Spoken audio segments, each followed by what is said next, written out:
Okay, we'll record while we go through a little bit. So, car chase scene. At one point, he's on top of the car, puts his hand on the ground, and then you go ahead and turn. Okay, if we've got force and it involves rotation, what's the value we're looking for here?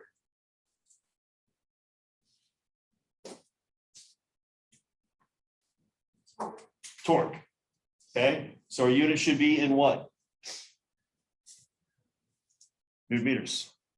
Okay, so we have to figure out the Newton side. Got to figure out the force, right? What's going to be the meters there?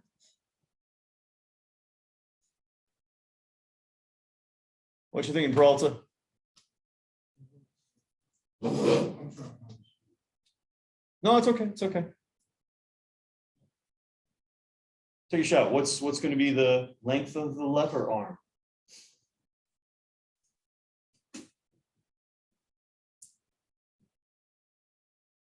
Okay, so where's the axis we're rotating on?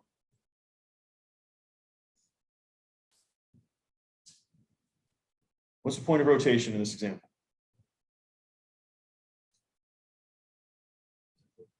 Tires on the car. Okay, that's going to be one end. Makes sense? That's going to be, yes. Hand on the ground, that's the axis. We're rotating about it. Okay? So the length of the axis is going to be what?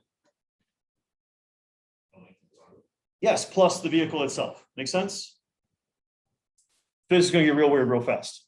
Okay? So we got to figure out the force. Force equals what? Bingo. So we have to figure out the mass of the car plus himself. Makes sense.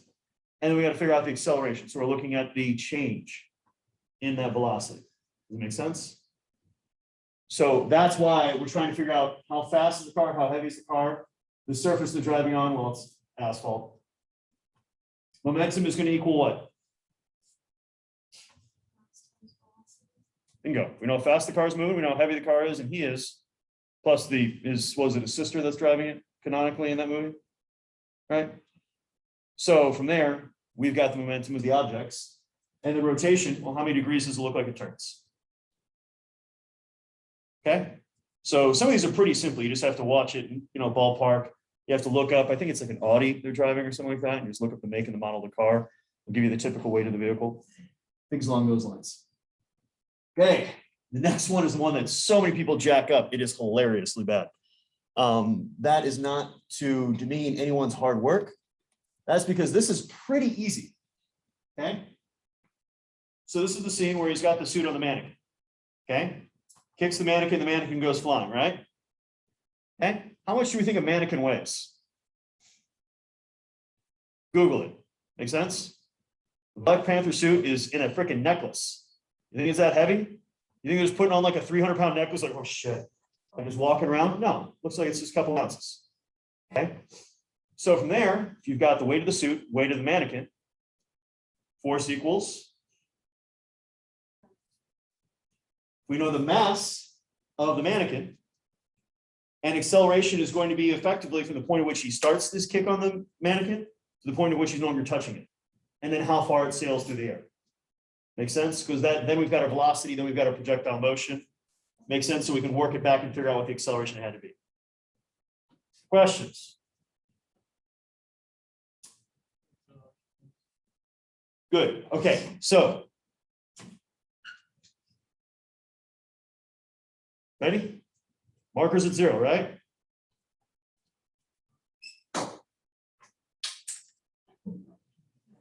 Sorry, I didn't throw it far enough for the baseball player or softball player. And can you tell I was a cheerleader? Okay. Now, with the joys of tossing that marker from here, the speed 0. We're going to hit that peak speed when I release it. Okay, as soon as I release it, now it's deaccelerating. A little bit of wind resistance shouldn't be enough because it's a freaking marker. But obviously, we also have that vertical component as well. Okay, so if you would have timed it from the second that I released the marker to the second that it hit awkwardly in between, you guys literally just like, oh shit, there's a marker there. Like, well, soccer, I guess it makes sense. You weren't trying to catch it with your feet. Okay, then we're going to be able to figure out effectively what's going to be its initial velocity. Velocity of 0. Initial velocity. We have the change in time between the two. That's going to give me what?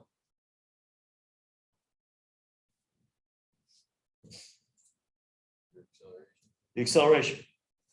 Because we went from a velocity of 0 to a velocity of this over this period of time. So we take that velocity, divide it by the time it took. Now we have the acceleration. Make sense? So, yes.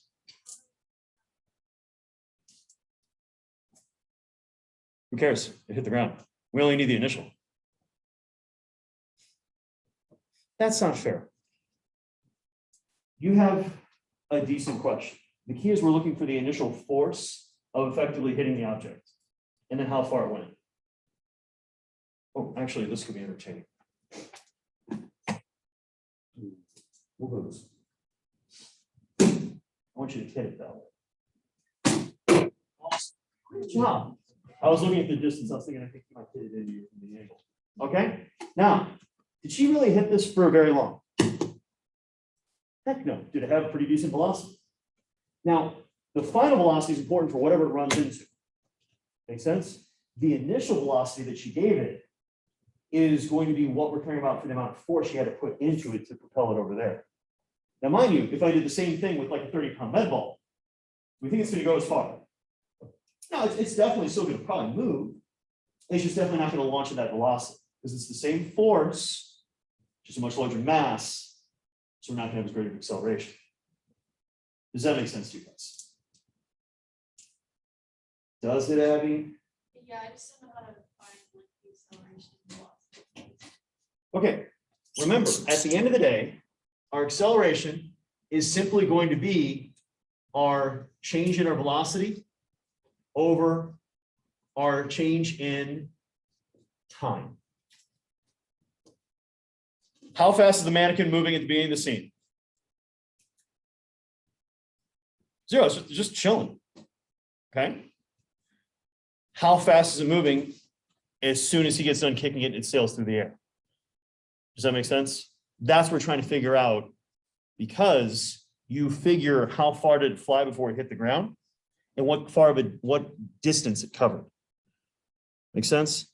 If we know the amount of time it was in the air, we know the distance that it covered, you're going to be able to do that projectile motion component. So you're going to figure out the vertical and the horizontal velocities. That's going to give us that initial velocity. We know the initial velocity of its flight, and we have it started at 0. So it's just how long did he actually kick it for? So like in the example of you hitting the thing of wipes, how long would you say she actually hit the wipes canister for?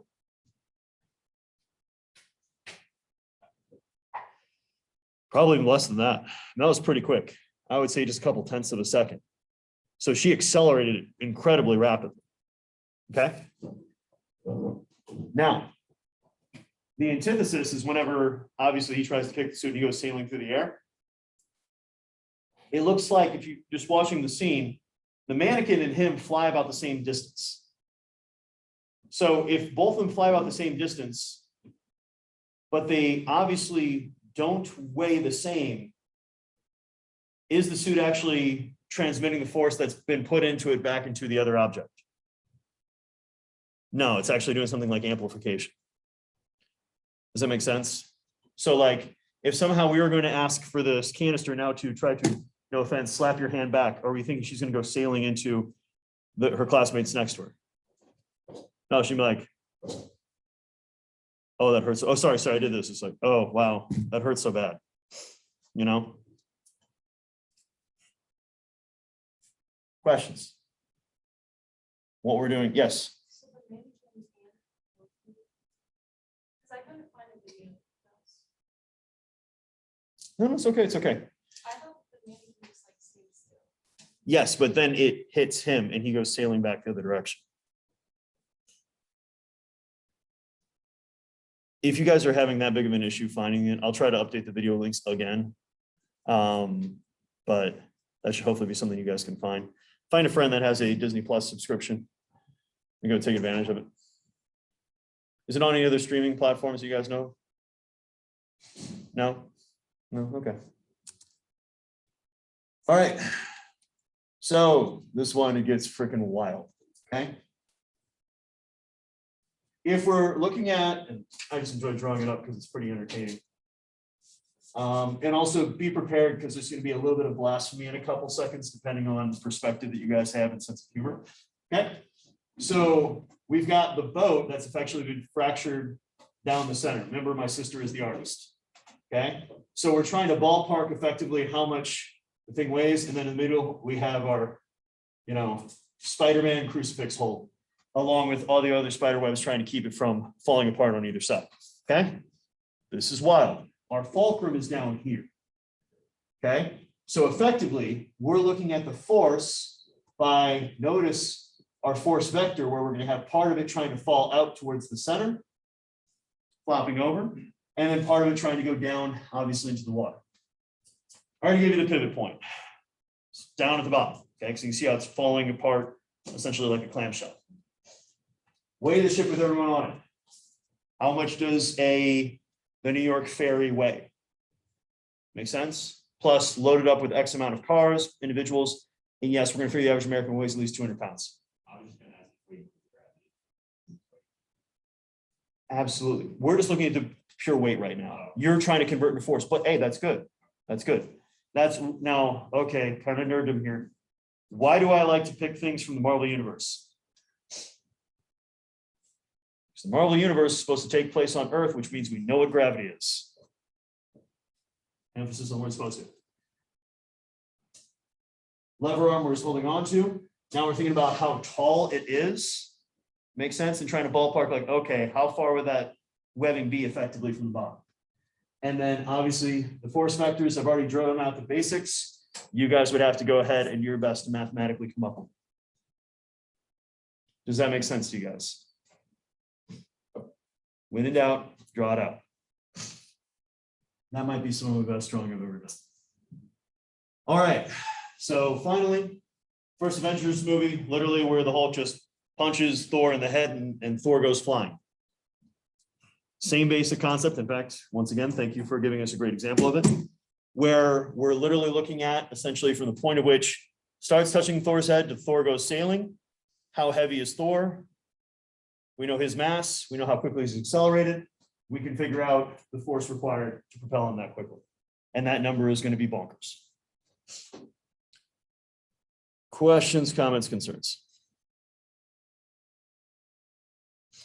Yes, Dan. Just one thing. Like finding how fast, like for example, like it's so fast, it's sometimes hard to find. Indeed, indeed. And it's incredibly, incredibly fast. So, okay, since it's going to be, we already are agreeing, it's very fast and be hard to time.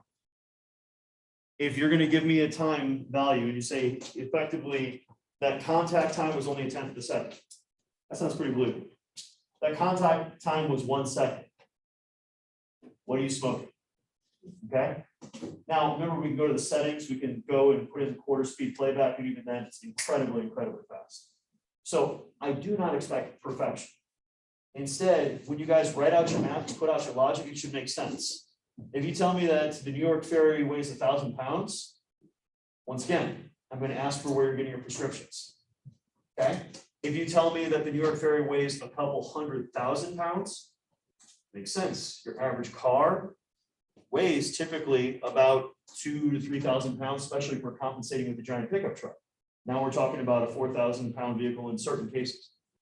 Okay, there's a lot of people on there. Once again, your average American, depending on body size, we're really talking about something that's going to at least weigh upper 100 pound ranges. Multiply that by 100 people. Now we've got a couple other 1,000 pounds. All that steel and everything else that makes up a boat that size, it's all going to add together.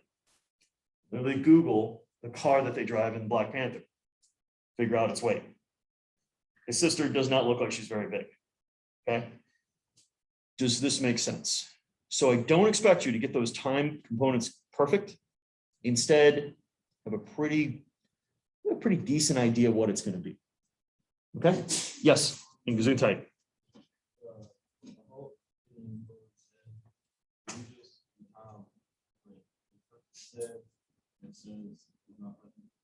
Yeah, from the beginning of contact to the end of contact. That's it.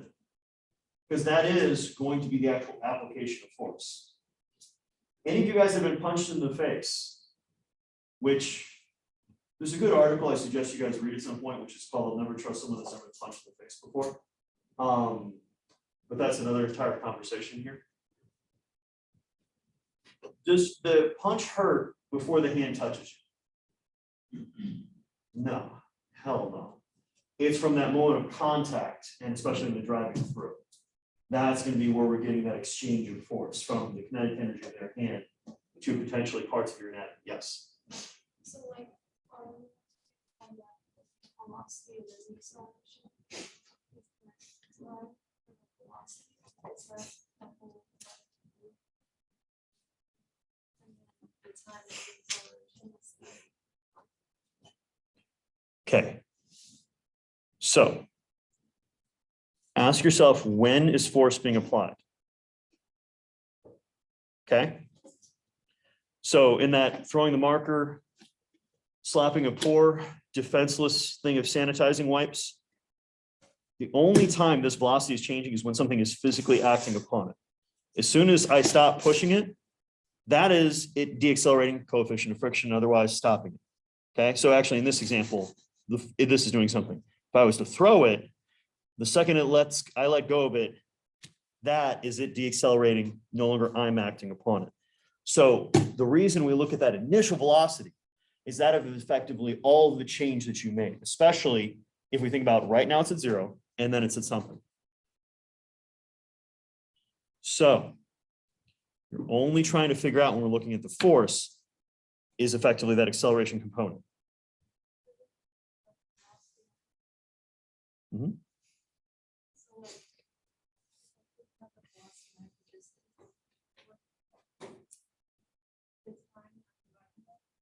That is the contact time.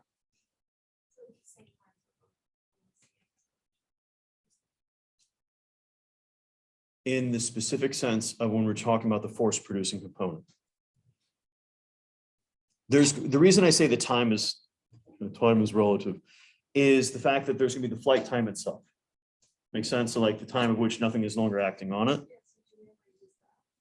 You are going to potentially use that because think about projectile motion.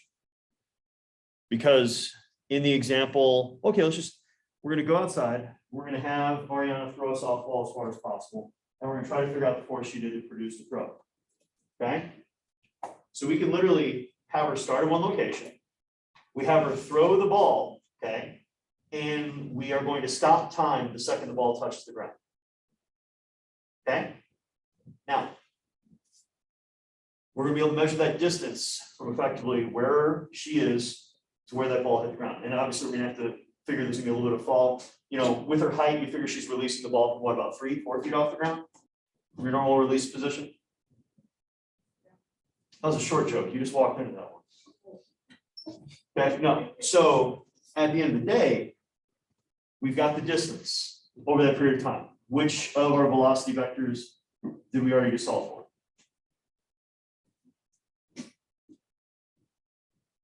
What do you think? X and Y. Which one do you think we would get in that situation? Bingo. This makes sense. We know how far the ball went. We know the time it took. So we know what the X. What we don't have is the Y component. Because you're probably not going to, you could throw it relatively flat. That is an option. But the ball still has to fall. So we have to figure out, okay, if she just would have dropped the ball, would it have taken as long to hit the ground? And that's pretty easy because we're just simply going to look at that vertical velocity formula. Most likely there's going to be just a little bit of loft in how she throws the ball, just because it's typically how you throw a ball in softball, right? So we're going to look at that time vector and figure out, okay, how much of a vertical loft did you put on? She's probably not going to put a whole lot, but at least a little bit. So then once we solve for the vertical velocity and the horizontal velocity, we're going to use them together to figure out what that initial velocity is. Does that make sense? So now we've got our initial velocity. So now we're going to take effectively from the moment she's as far pulled back as she gets to the point at which she releases the ball, the time between the two, that's going to be the acceleration. Does it make sense? It gets tricky because if we think about a pitcher, okay, going through a full windup, the first parts of the movement, is it all forward, or what are they really doing for a lot of it? So you think about somebody come set, they're gonna rock back, they're gonna go to the side, then they're gonna have the ball back as far as it goes, and then they get to the force produced. Okay, so it's not until I get to that turn position, have that ball behind me, however far it goes from my pitching style, to the point at which I release the ball, that's going to be the actual force producing component. And so that's what we're looking at for the time period from the beginning to end of that. Started, the ball had a velocity of 0 to the velocity of getting my throwing arm, maybe 45 miles an hour if I'm doing really good that day. And then we can figure out what acceleration would work its way out to. Ask questions, guys, ask questions.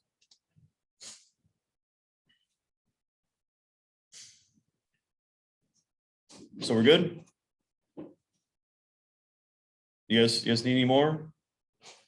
Kind of breaking it down, logic on that stuff, all the rotational physics stuff makes sense? Ish, esque, and way, not really, potentially. Okay. So, yeah.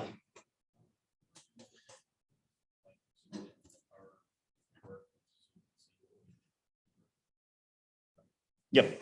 Yes, please, please, please show your work, guys, because like anything else, I don't expect anybody to be 100% correct, but likely the mistakes that you guys are going to make are not going to be like, I don't know.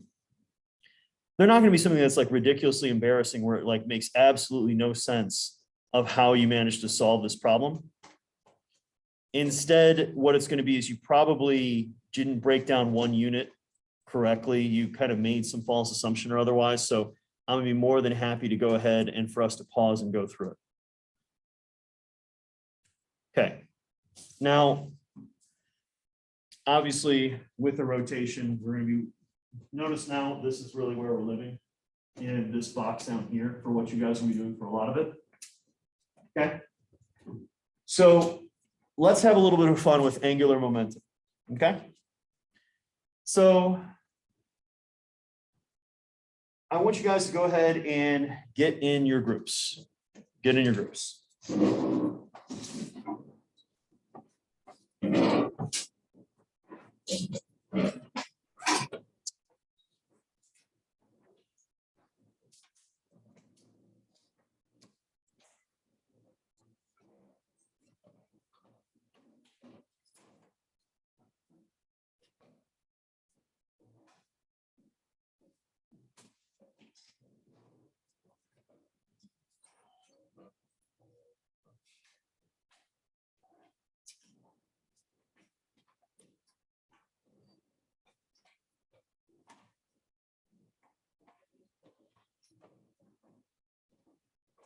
Can any of you guys throw a standing backflip? No? Nobody? What was that? I mean, this is now. If you want, you give it a shot. That's scary. And that is absolutely fair. Absolutely fair. Yeah, before they threw out a bunch of the nets, I show students how to do it. It's relatively easy. All you have to do is jump as high as you can, reaching back behind you, pull really hard. You don't care if you live or die. That's usually the big key. Most people freak out at some point. So when we're talking about doing a back tuck, you're talking about essentially going up, being aggressive, setting hard, and then pulling through in order so that we can rotate. Now the jumping up and essentially reaching, that's going to be starting that initial angular rotation. Okay, so we're going to figure that's going to probably start you off at about, we'll say 60 degrees per second. Okay. Now, if you're going to jump up as high as you can in the air and you're going to rotate about 60 degrees per second, and you're only going to be in the air for a little over a second, what are you going to land on? Yeah, flat on your back or on your head, depending on if you can really leap like a freak. So when people are doing something like doing a front flip or a back flip, what are they doing? What variable, when it comes to angular momentum, are they changing in order to allow it so that they're going to land on their feet, not their face?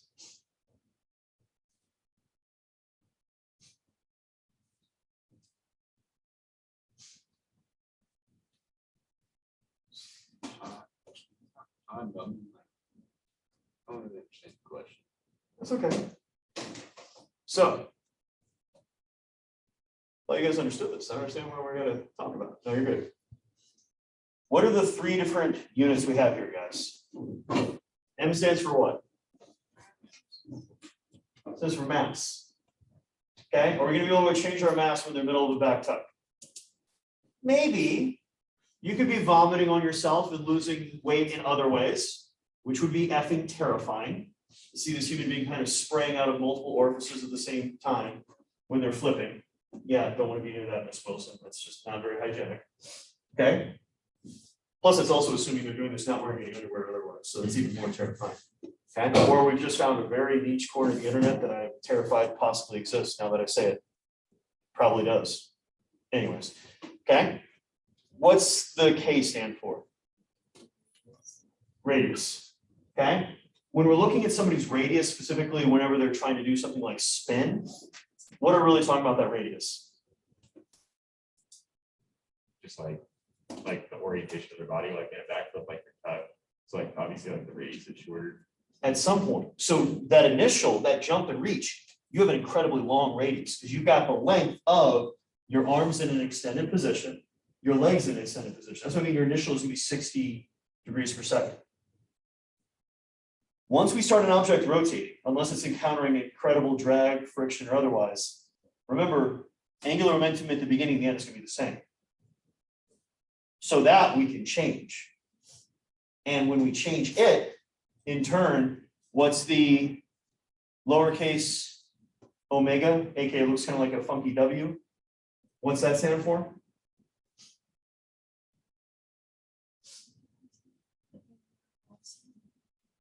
Yeah, that's the angular velocity. Okay. So, once again, unless we're like cutting off limbs while someone's sprinting or spinning, all we're doing is we're changing the radius to increase or decrease the speed. Okay. So, when we're looking up here, guys,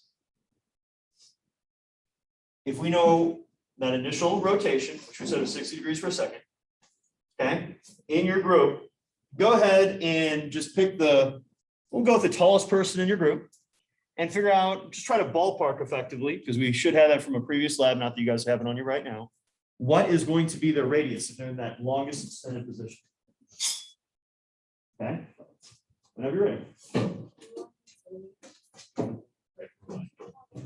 You go, meters.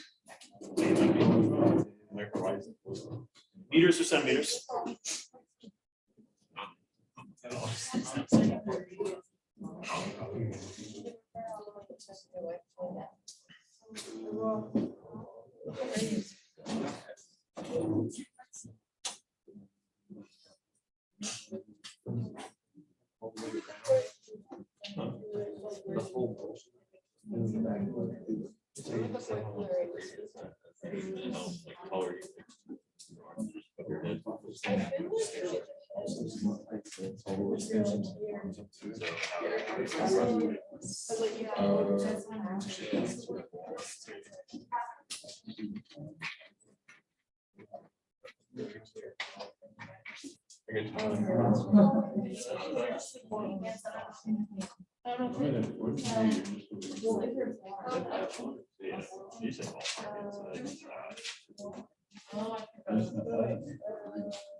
Because it wouldn't be your wingspan.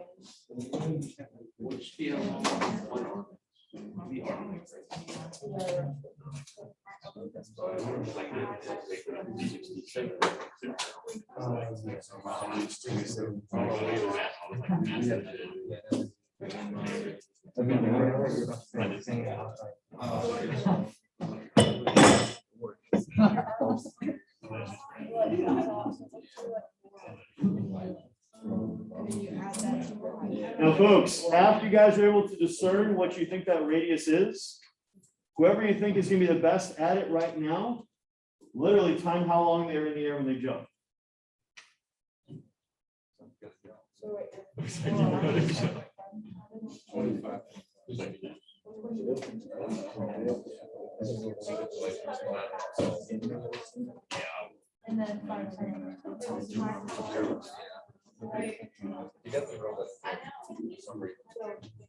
Yeah, someone who's used it. That's what I'm saying.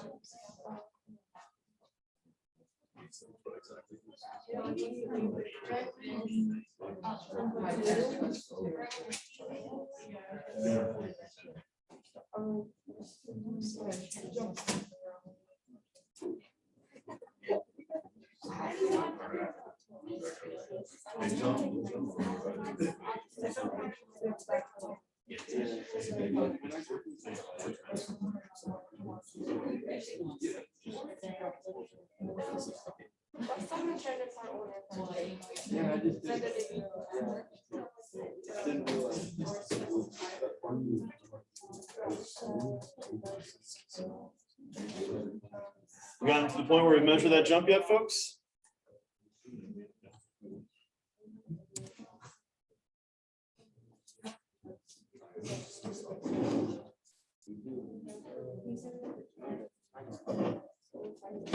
So like, you want us to jump like we're actually gonna do a backflip?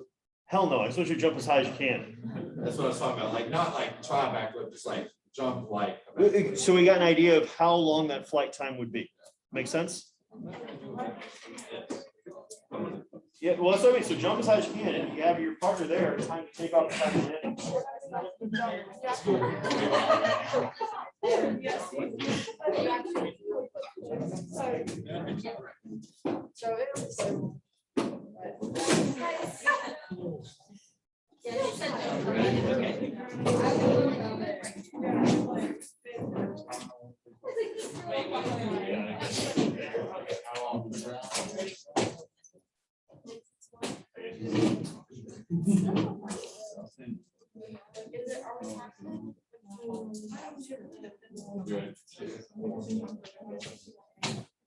Wasn't even a second.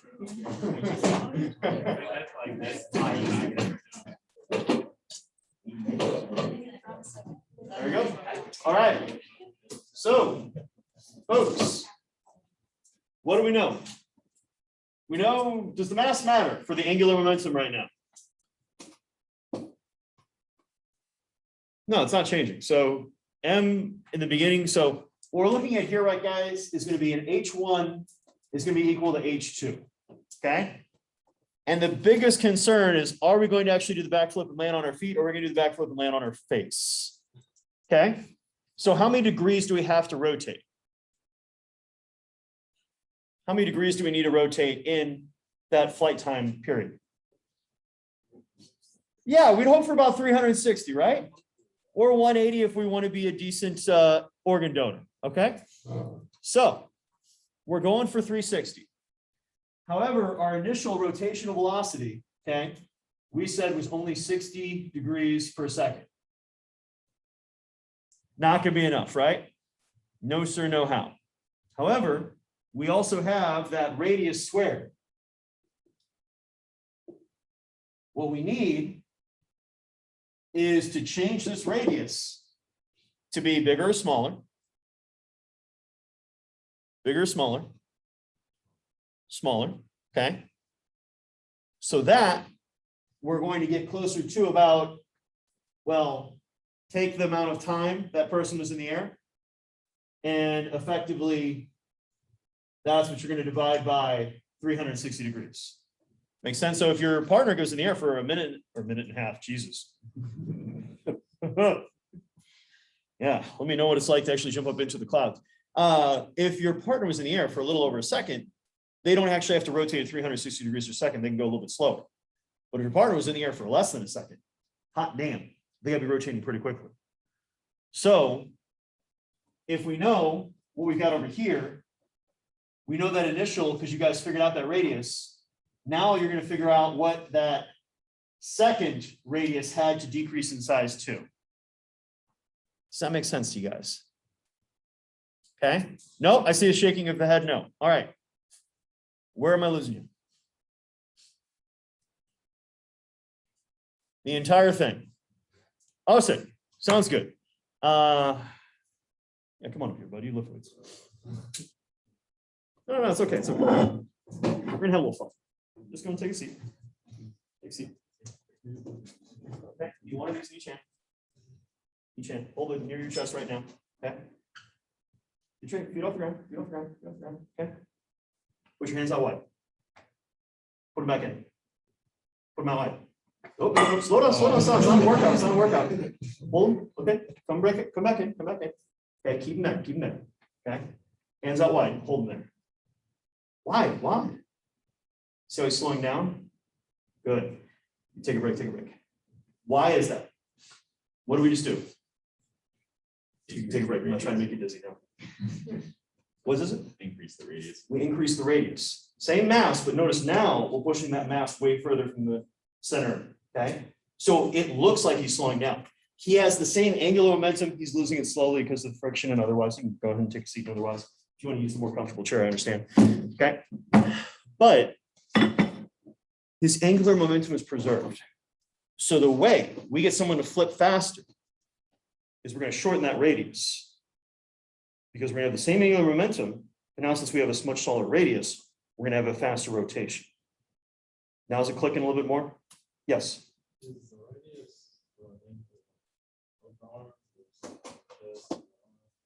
It's the radius. Diameter would be fingertip to fingertip. Okay, so it's center of his body till the end of that. And notice, guys, remember it's the moment of inertia. So you've got a couple things because he already has his radius because of the size of his body. It makes sense, like his chest going to his shoulder, you know, and then different segments as we go out. So when you're doing that tuck, you've got the radius from your center of gravity, which is usually a little bit above your pubic symphysis for most men and women. And then from there, all the way through, going to that fingertip, all the way going down to the bottom of the feet. Okay, so we're obviously going to try to really decrease that radius in size. So now I want you guys to try to figure out how small do we need to decrease that radius so we're going to be able to get ourselves to about 360 degrees per second. Does that make sense? So, well, mind you, of course, it's going to be your time alteration. I know this group was pretty close to 1 second flight time. I take it other groups were give or take a little bit around there. Okay, so go ahead, guys. Try to solve it together. Let me know what you come up with for the radius.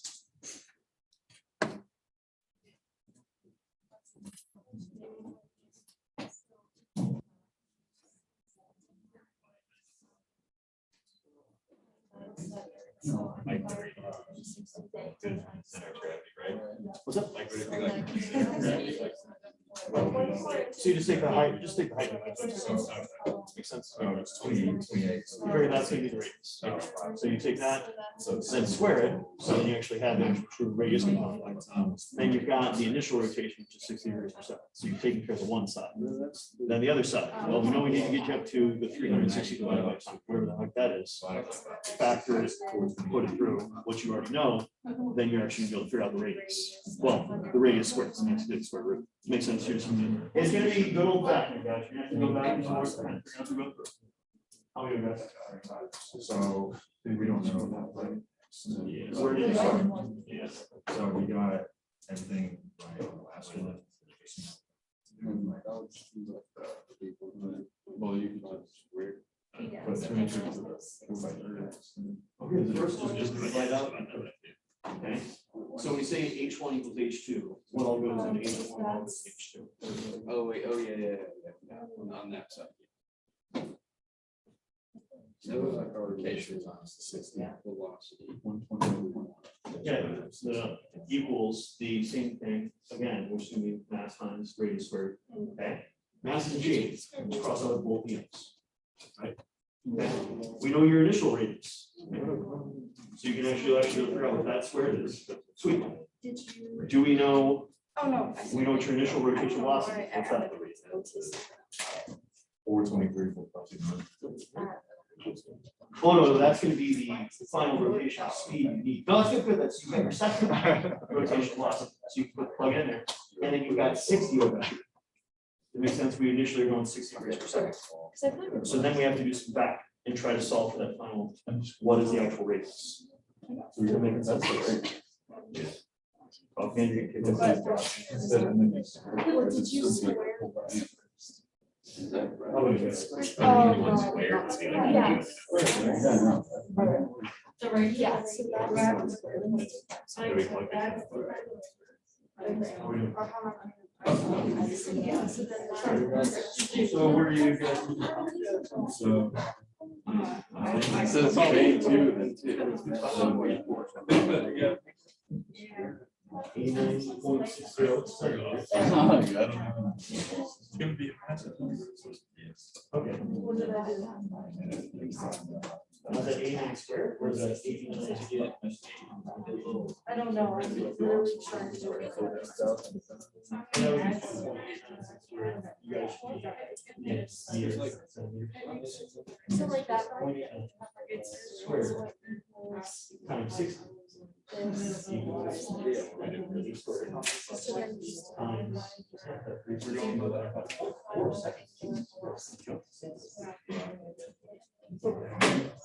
Yeah.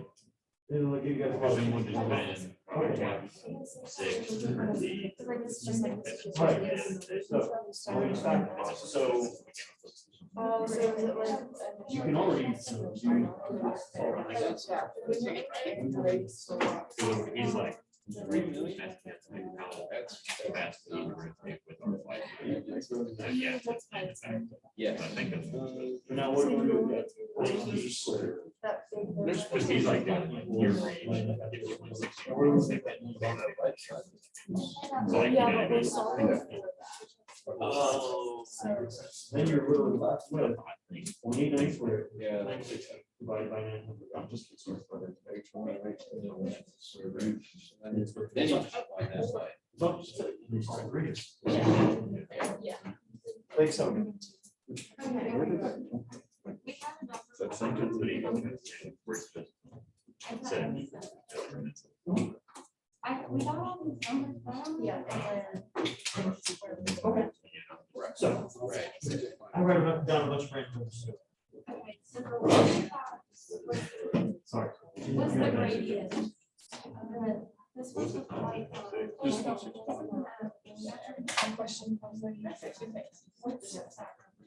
Okay.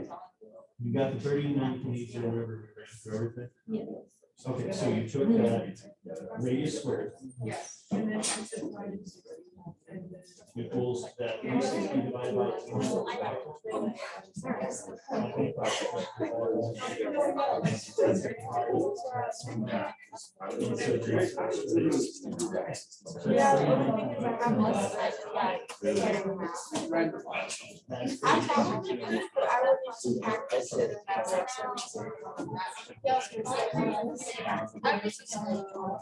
Exactly. Well, that's it.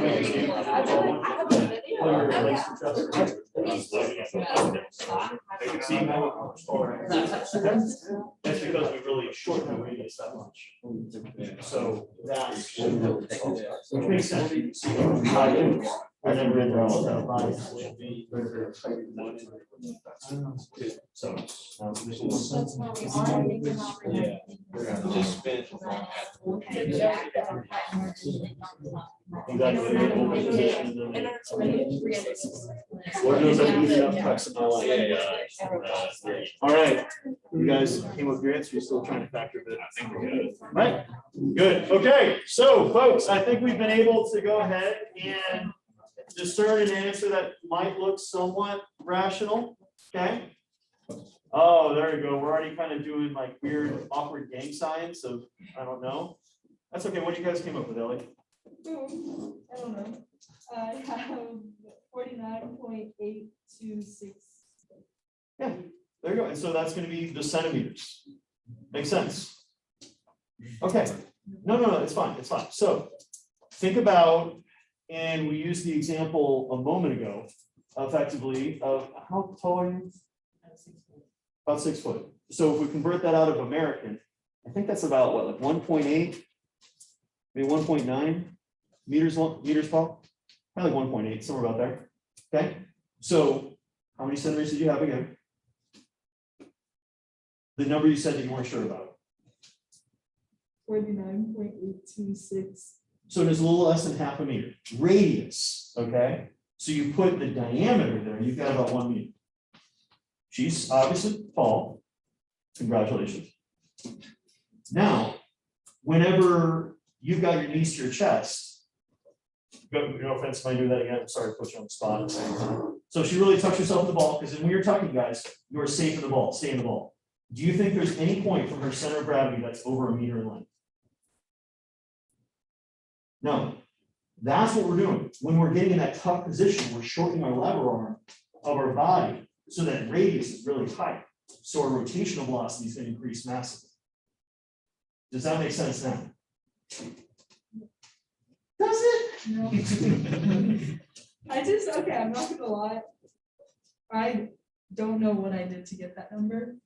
Like, I do know what I did, but I still have the little squiggly thing next to the K next to it, and I don't know how to get rid of it. The squiggly thing next to the K. And you mean that right there is your rotational velocity, okay? So rotational velocity, okay? Right here, guys. Okay, so everyone came up with their 360 degrees divided by the flight time. How small was your guys' radius back there? We got 0.22. Yeah, no offense, his flight time was garbage, guys, so it's like you would just die. No offense, no offense.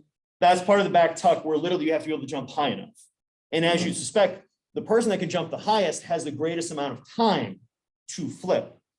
If you can't, if your ups is barely, you can't even jump up to a postage card on the ground, you're going to have issues.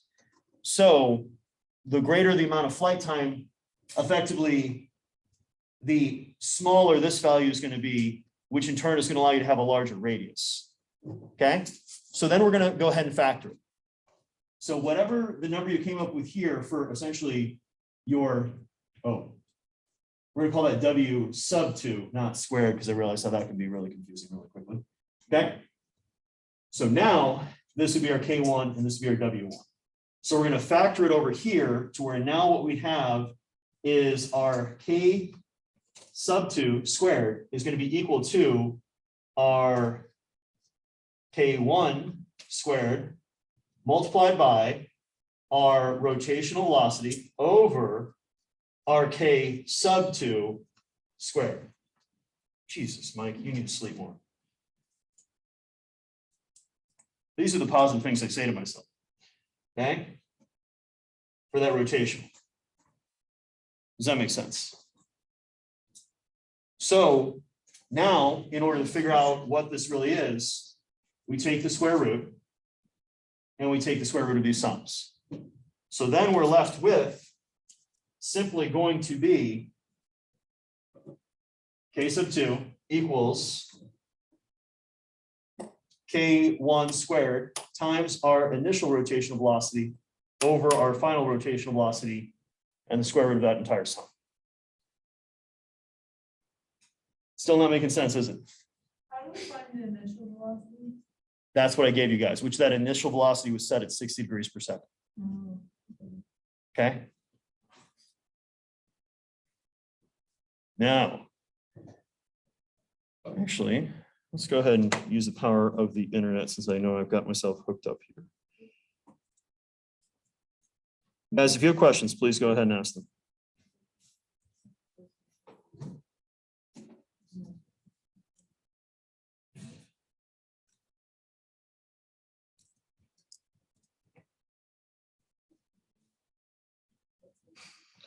Yeah, I'm sure it's going to be that easy. Sorry.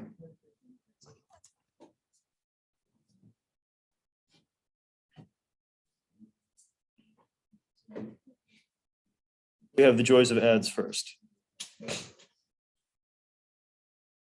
you know you can get 2 for $6 of something in McMurder.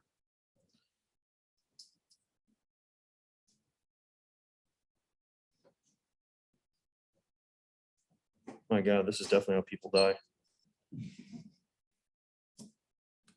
Nothing against these gals. I'm sure they're completely pleasant, but they're trying to make it sound like it's really simple.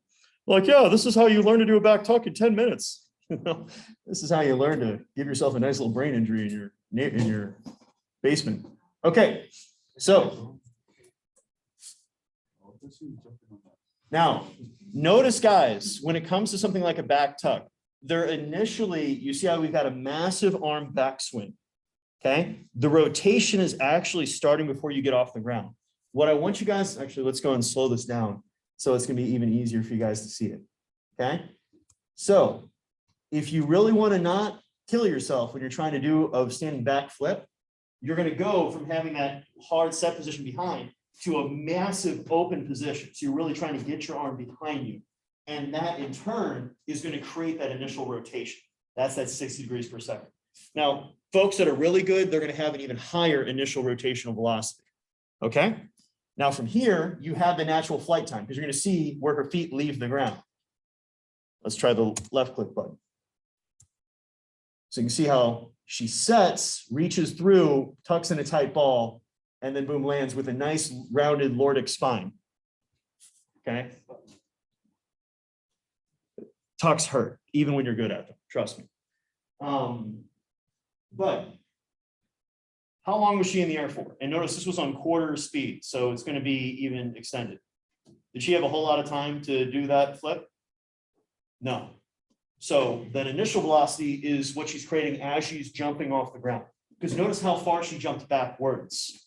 Okay, she's creating that force vector behind her in order to give herself that rotation. Let's go ahead and, oh God, that was just bad. You see how the force vector, see how her center of gravity is already shifted behind her. Do you see how her hips are that far behind? Her shoulders are barely in line with her ankles. And so she's got more weight behind. She sets nice and strong with those arms. You saw them go forward or go through to really reach. The one thing, if you're trying to teach a guy how to tuck, aside from the aforementioned, don't care if you live or die, think about if you're playing football or something, you're trying to reach for a pass behind you. Like you're trying to actively put yourself in this bad position that you don't want to go to because that's how you land on your back. And then the key is when you have that, oh shit, I'm going to die moment, then you try to knee yourself in the face. Because look at how high her knees are at, tucked towards her body as she comes on through. And then she does not land fast enough to where she can actually get her feet through without having to do that compensation rounding through her spine. Make sense? Because it turns out it's very hard to rotate 360 degrees on your own without the use of a trampoline. But literally what we're looking at here is that initial rotational velocity, and that final rotational velocity is going to be even faster because they get into that tucked position. And then she effectively stays there until she hits the ground. Questions? Anybody's really excited to learn how to do a backflip now? You want to try it, Peralta? Sounds good, man. Sounds good. We can try to set up that meeting at some point. Because you're not allowed to hit me in the face. Let's see how Blue does. I'm sure they said their names. I don't. Oh man. Oh. Nice. You can see how she was in a bit more of an open position. So hence it looked a little bit more precarious, even though she happens to be a lot shorter. Oh my God. Yeah, I am definitely not going to be like, commenting, or subscribing to that. That's how you get put on some type of registry at my age. Okay. So, does that make sense with the rotational velocity? So, when we're trying to rotate an object, guys, what we're not trying to make you guys measure right now, but it's something we could also work our way back and figure out, which is, okay, we know her angular momentum. And notice our angular acceleration is going to be equal to our torque that we produced, equal to the mass of the object, its radius, and then the acceleration we apply. Okay, that's going to be the actual, if you could look at the ground forces she produced, we'd be able to see the torque that she's creating into the ground, and then obviously the torque at those different joints in order to get herself to have that initial rotation. Okay, because once you initially start rotating, then you can keep going. I promise you, we can get any single one of you right now, but I'm probably going to need Jake's help, so no offense that precludes Jake, to get you to do a backflip. Because what are we going to do? Damn straight. I'm going to grab one leg. I'm going to grab your low back. Jake's going to do the same thing on the other side, and we're just going to do this real hard. You will flip. And or report both of us for obvious assault and battery, depending on how you land. Okay? But the key is, it's when you're doing it on yourself, you don't have that same addition of torque of two guys trying to help you rotate on through. Okay? Instead, you have to produce that all on your own. questions, comments, concerns when it comes to looking at rotational physics and applying its knowledge? Now, those numbers make a little bit more sense, kind of how it all goes together and why we care about it. So let's think about this from a different perspective, okay? Specifically, we're going to pick on Ariana because I think softball has some of the best examples of this, okay? If my goal is to have you just try to make contact with the ball so you can hopefully get on base, and specifically while you're running through the box, what do we call that approach in softball? So just make contact. What type of hitter would you call that person who just effectively kind of runs up the box while they're not necessarily bunting, but they're just trying to make contact with the ball and essentially get on first? Is that louder? Yeah. Not like what someone did earlier, okay? Slapper's gonna hit home runs. Why not? I mean, they're producing power, they're running, they're hitting a ball. I mean, that's kind of impressive. It's like Happy Gilmore with extra steps. They're not following through with the swing. So, and also, how long is that lever arm for a slapper? Are they really trying to extend and create that power, or are they trying to keep it in tight and just kind of make a little bit of contact and go for it? Please speak up. A little bit of contact. Yeah. So that approach, what you gain in essentially your speed and quickness, you're losing in that top end torque production. Whereas your power hitters, that's where they really hit that powerful stride, post up. Why does any batter post up their front leg whenever they're swinging? Why do they do it? So they get a decent action shot, hopefully their quad looks good in their pants. Damn straight. No one ever asked you how much you can squat or deadlift anyways, so you might as well look good. But go ahead. Why do they do that? Same thing for all of them. Why do hitters do that? Good. Why?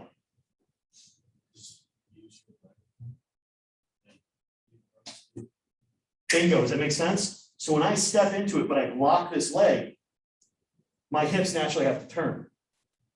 If I do a good job of coupling that force from my hips turning, my core turning, and the back turning with the force of my arms, I'm going to create a much greater amount of force whenever I make contact with that ball, because I've created a greater amount of torque throughout my body. Now think about, where do we try to hit the ball with the actual bat?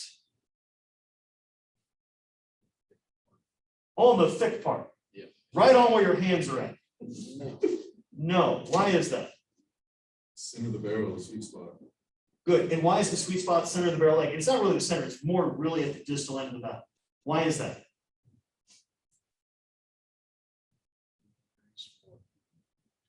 Because we've got that longer radius. Makes sense, from that center point at which you're rotating. So you're going to create a greater amount of force on that ball to obviously get it, because the ball, set mass, we're going to create a greater acceleration. So it's going to have a greater initial velocity whenever it comes off the ball, or it comes off the bat. Okay, and then we've already talked about, how's it feel when you hit the ball off of the handle? Damn straight. Because you've got a much shorter lever arm that you have to absorb that force with your body. And that naturally is going to be way, way more uncomfortable. You guys already know all of these components because you've experienced them in one way, shape, or another when you happen to be in a sport. Okay? The key is now we're giving them numbers, and that gets daunting. Because you're like, okay, I know, I really enjoyed, no offense to your expression, like, I got this number, and the number was right. I have no idea what this number means. And that's fair, because you're not used to thinking in those terms. Does that make sense? So, any other questions on the rotational physics you guys would like me to go ahead and kind of break my way into? Helping you guys kind of hopefully understand it a bit more? Yes. Oh. Oh no, I'm going to. I'm just wondering how. How many of you guys ever use a torque wrench? Oh, shit, we don't need to do it. You already know what a torque wrench is. We're good. What's a torque wrench? Don't give me a hipster answer. We know it or we don't. Come on now. Is there any that you can tighten stuff down to a specific board? Bingo. So it doesn't- How long is the handle on your normal torque wrench? Pretty long, because that way we've got that leverage, so it's a lot easier for us to go ahead and create that torque. So let's just do something that's going to be relatively easy to approach compared to obviously some of the more opaque ways we're going to do it. Okay. You know what? No, we're going to get weird. Let's get weird. All right. So. Want to sit in the chair again for me, bud? Okay.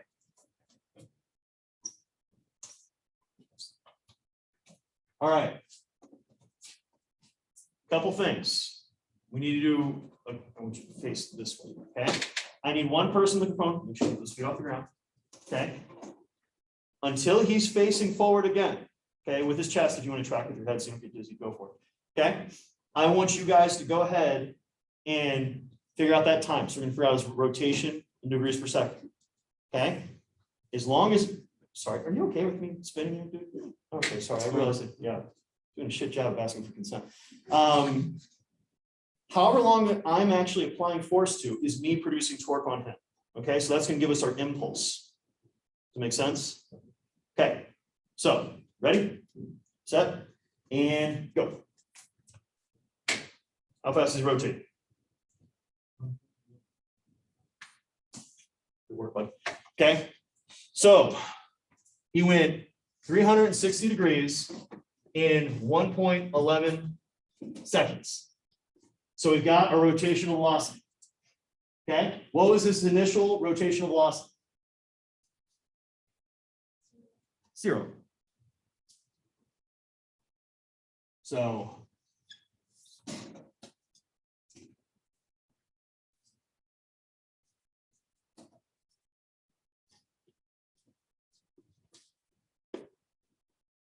now, how are we going to figure out his rotational acceleration? How are we going to figure out his rotational acceleration?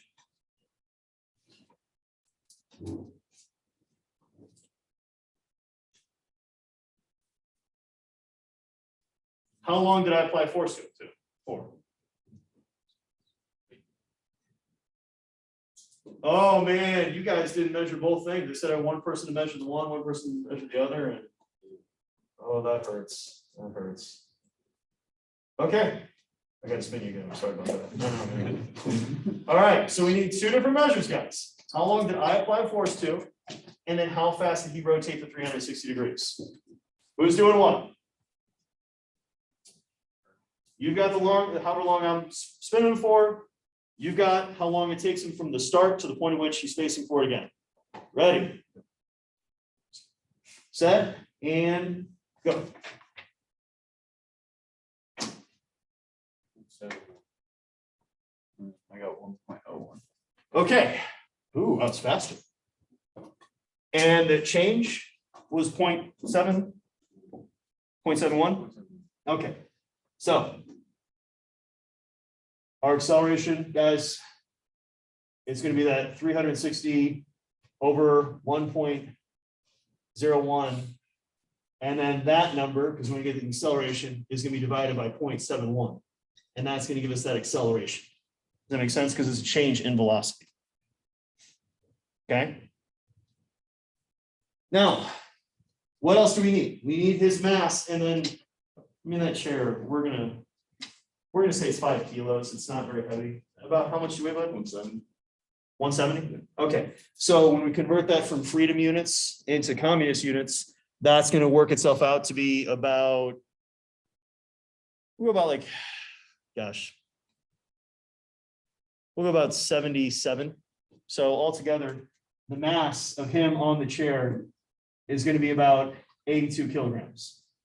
Okay. What do we think his radius is? Now, radius is going to be relative to the axis he's rotating on.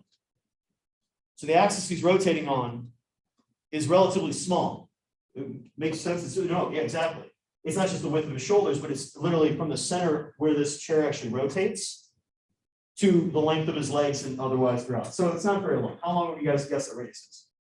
My question, so wouldn't the radius be kind of skewed because there's like, he's sitting back, so it's more like weight back this way than there is back this way? Absolutely. If we really want to do it perfectly, and this is where we lose our minds a little bit, not lose our minds, we would go ahead and go back to that, the lab 2 calculations of where the center of mass is on each of the limbs. So you figure his shin is straight down from whatever the axis is to the center. His foot, same thing, but it's a little extended because he's not pointing his toe straight down, they're pointing a bit forward. Obviously, his thigh is almost perfectly in the center, but it's not in the center because his thighs are around the center we're rotating. His torso and his head, now you understand where it's going. Yeah, you will have a great point, and I appreciate you going there, but we're not going there, okay? Indeed, indeed. So instead, we're just going to assume that on average, his radius from the center is going to be blank. And what would you guys say that is? Say it again? 12 centimeters. Yeah, okay. 12 centimeters, about half a foot. You guys relatively fair about that, everything about like where his center of mass is going to be? Okay. So we're going to convert that in meters. So we just got 0.12, okay, meters, and then that value is going to be squared. And we're going to multiply it by this acceleration that we've come up with up here. Okay, and that's going to give us the total amount of torque I just produced.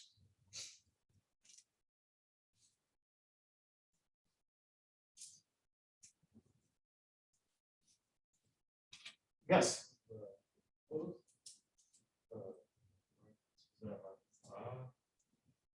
So it's a number of components. So it's going to be, we're just going kind of with the average of effectively not just his thighs, but it's going to be effectively how far his torso is, how far seated back he is, leaning back, how far long his femurs are. So his tibias are going over. It ends up being a whole lot. But when I give you guys examples of this, it's going to be something simple. It's like spinning a metal carousel with nothing on it. Makes sense? So you just push the carousel spins. How much torque do we have to produce in order to get that carousel to spin at that rate? Okay. So what's the torque you guys came up with?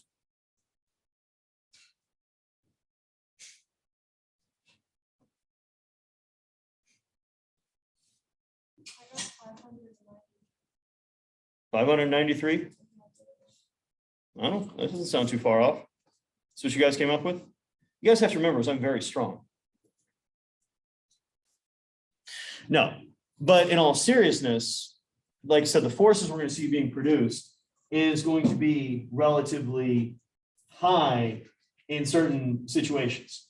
Now, if I had only barely rotated him, okay, the acceleration is going to be a lot lower. And in turn, I'm not going to obviously produce as much torque. If all of a sudden he is spinning out of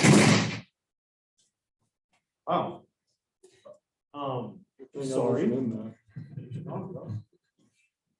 Yeah, my mom's built the same way. So that's actually kind of terrifying, but no, I'm kidding.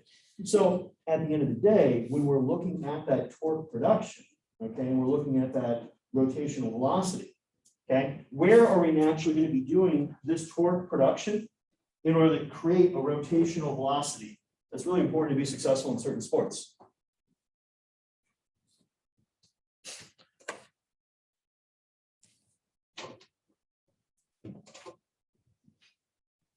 Peralta, what's your position?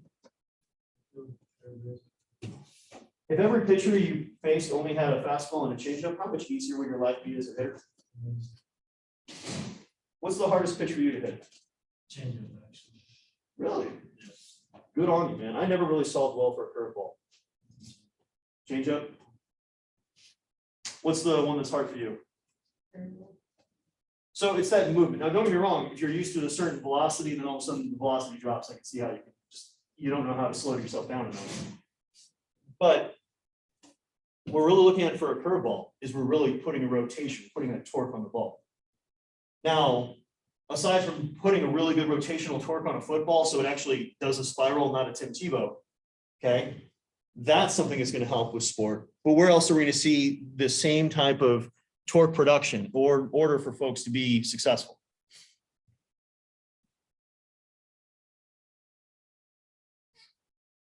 Any of you guys ever tried jujitsu, wrestling, judo, anything along those lines? How's torque feel in your joints when someone gets you in essentially a submission? Not fun, not fun. They're trying to create that rotational force. It doesn't require a very strong person, if you know what you're doing, of putting obviously some people's joints in a position that's obviously not very comfortable for you, okay? So we're naturally going to be creating a rotational component in a lot of things that we're doing.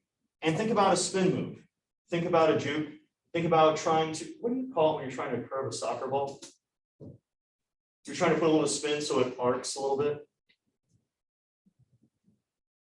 I don't know, it doesn't really have a name, backspin. Okay, Yeah. you're the one that plays the sport. I just watched Ted Lasso and wish that was my coach growing up. Said I had a lot of lead tassos. Okay, if you catch the reference, hopefully you know. But this is simply looking at, okay, how much torque do we have to produce? How heavy is a baseball or softball? Not very heavy at all. The radius? Pretty small. But how fast does that ball need to be spinning in order for it to actually curve or to slide?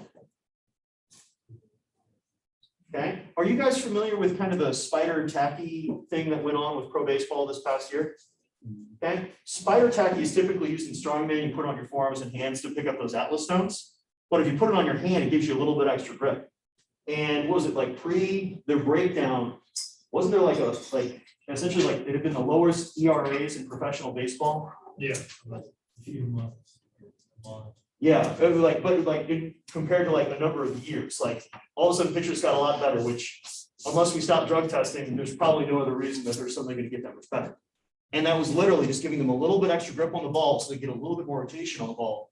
And the repercussions was ERAs plummeted, which is a good thing for the pitchers, not so much for the batters. Okay. So that torque production, once again, is going to be an important component when we're looking at a lot of sports. Yes. Yeah.